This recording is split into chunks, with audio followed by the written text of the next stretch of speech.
since we're talking about, overt racism, let's play a clip from Tucker Carlson. Good. Shall we? Yeah. Now look, Joe Biden during his speech referenced the January 6th attack on the Capitol as being the biggest threat to democracy since the Civil War. Now, I think there's some hyperbole associated with that. Like you could say, right? I mean, you could say like, I think like COINTELPRO, and that was pretty bad. Right. And a lot of stuff that, J. Edgar Hoover was the FBI was doing. And I think. Yeah. Him trying to get Martin Luther King to kill himself, I think was worse. and then actually killing civil rights leaders too. Right. Yeah. And, because you shouldn't do that in a democracy. You shouldn't kill your political opponents. Right. That's not nice. But to be fair, these folks were threatening to kill their political opponent. I mean, to be fair, but we're weighing this. I think you have an argument that after 9/11, a lot of the spying that that was done by all the federal agencies was a threat to democracy. I think you could also argue that voting attacks on voting rights, a threat to democracy, and during wasn't there a plot at one point against FDR by fascists in the 30s? Oh yeah, I mean business plot. Yeah. Yeah, I mean, yeah. It's like I try to separate these things out. I try to be fair about it. Like it's like I don't necessarily care that some guy put his feet up on Nancy Pelosi's desk. Like I tried to care, but I was like, look, it's like I get why a citizen of the United States would want to do that to any political leader, put their feet up on their desk. That's sort of an American attitude. It's just more like, to the extent that, some of these folks were trying to hurt people, that's no good. Well, it's like. I would even go further though, because they definitely, some of them anyways, definitely thought that this was going to change the results of the election. There's no doubt about it. I mean, that was what the attempt was. And I don't know. I mean, could it have worked? I don't know. I mean, probably not, but maybe. And so I think that I would put it in the top 10. I don't know where I would rate it in the top 10 or 5 since the Civil War, but I think it's up there. And you can make a broader case about just Trump lying about the results, saying that they were illegitimate, and then thus the Capitol insurrection. Yes, focusing on January 6th is this is an entire era we've lived in where Trump went the entire post-election phase of sowing doubt and amping people up for this. And January 6th is the last time something like that's going to happen. I mean, a few days before Christmas, there was stuff in the Oregon State House where they were storming that. So I think I agree that it's saying too much to say it's the biggest one since the Civil War, because people just have too many available counterexamples. But it definitely was an attack on democracy. Yeah, I feel like in general, it's fair to say that it hasn't been great since the Civil War.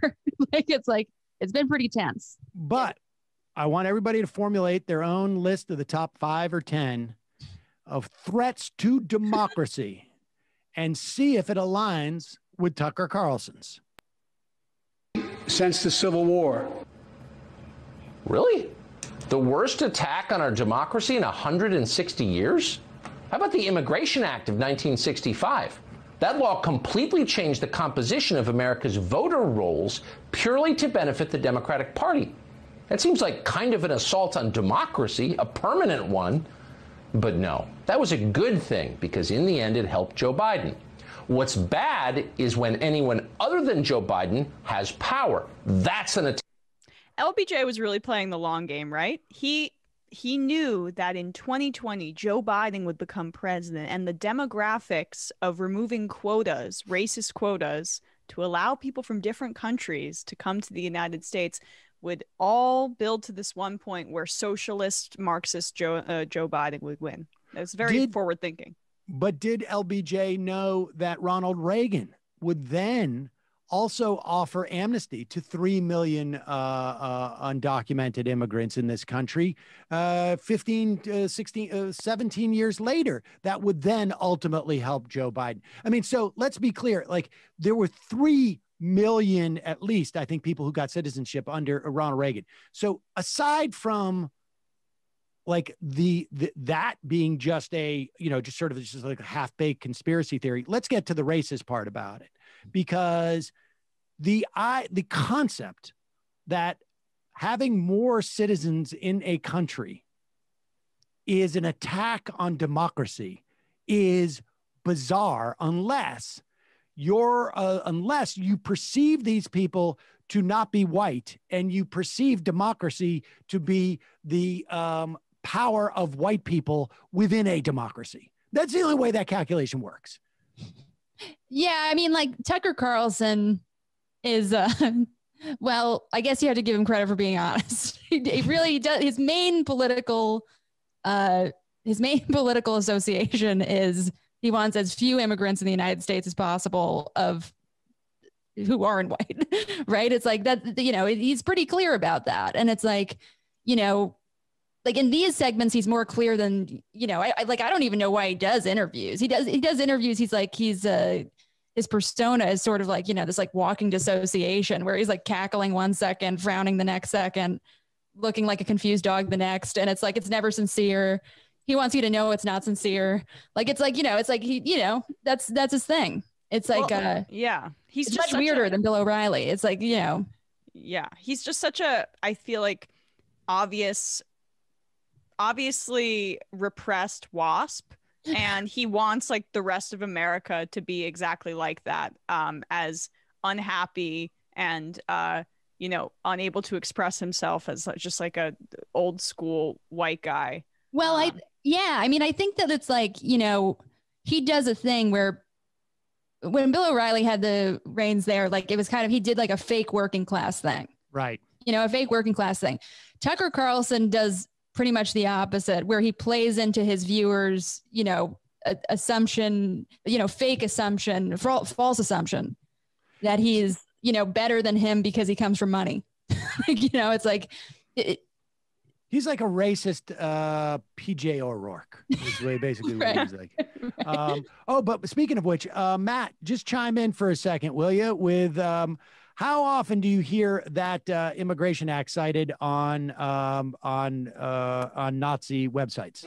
Well, I don't want people to get are you always looking at Nazi websites, Matt? I'll just put it this way. The only time I hear that argument is when it comes from a Nazi. All right, that's fair enough. Fair enough. Oh, except for the one time that you heard it from Tucker Carlson, who's who's a socialist. Nazi. Just a coincidence. And by the way, that Immigration Act was so effective in cementing Democratic power forever that Richard Nixon won the next election. And then Reagan and then Bush. Right. Yeah, then... right. But like you say, long game. It's long like, game. It's like that that Bruce Lee punch, the kidney punch, where you punch him in the kidney or something like that, and then 3 weeks later the guy dies. That's basically what went on. I thought the GOP was making all these inroads with working class, people of color. Yeah, there you go. Yeah, I mean, it's like it's too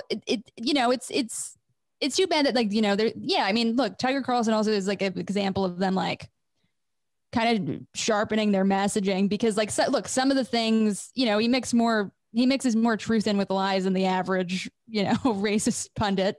And it's like, that makes him more, persuasive and you gotta, admit when that's true because if you don't, then, you're just blind to what he's doing to his dynamic, he does mix in some working class, pro working class rhetoric, even though it's completely, fake. It's like, Yeah. His real lineage is he's the type of person who would have been upset that we took Texas because there's too many Mexicans there. Right.